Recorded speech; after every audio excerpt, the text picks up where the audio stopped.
నేను మిషన్ నేర్చుకునేటప్పుడు మా మిషన్ అక్క ఒక మాట చెప్పింది.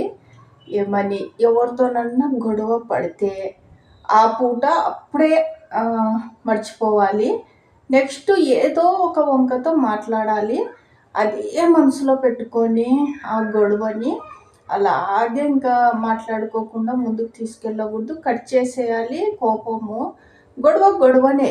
తర్వాత ఎవరి మనసులో ఏముంది చెప్తేనే కదా తెలుస్తుంది. గొడవలోనే కదా బయటపడతాయి. తర్వాత క్లారిటీ వచ్చేస్తుంది. తర్వాత మాట్లాడుకోవాలి. క్లారిటీ అయిపోతుంది, గొడవ అయిపోతుంది. ఎవరు బాధ వాళ్ళు చెప్పుకుంటారు. ఓహో నెక్స్ట్ టైం ఇలా కాకుండా చేసుకోవాలి. ఎవరిది తప్పు ఉంటే వాళ్ళు ఒప్పుకొని నెక్స్ట్ ఇలా కాకుండా ఉండాలి అని తర్వాత మాట్లాడుకోవాలి. మళ్ళీ అదే అట్లనే ఉండకూడదు అని చెప్పేదన్నమాట. ఇదే మాట మా పెద్దక్క కూడా చెప్పేది. ఎవరైనా ఏదన్నా విషయంలో గొడవ పడితే ఎవరైనా వెంటనే మళ్ళీ ఏదో ఒక వంకతో అన్నం తిందురా అండి, అన్నం తిను ఇట్లా చెప్పాలి, మాట్లాడుకోవాలి అని చెప్పేది. ఇదే విషయము మా అమ్మ కూడా చెప్పింది.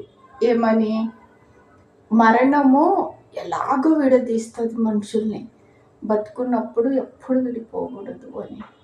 ఎవరి మనసులోనన్నా బాధ ఉంటే, గొడవలు ఉంటే అన్నీ క్లారిటీగా చేసుకొని తర్వాత మాట్లాడుకోండి.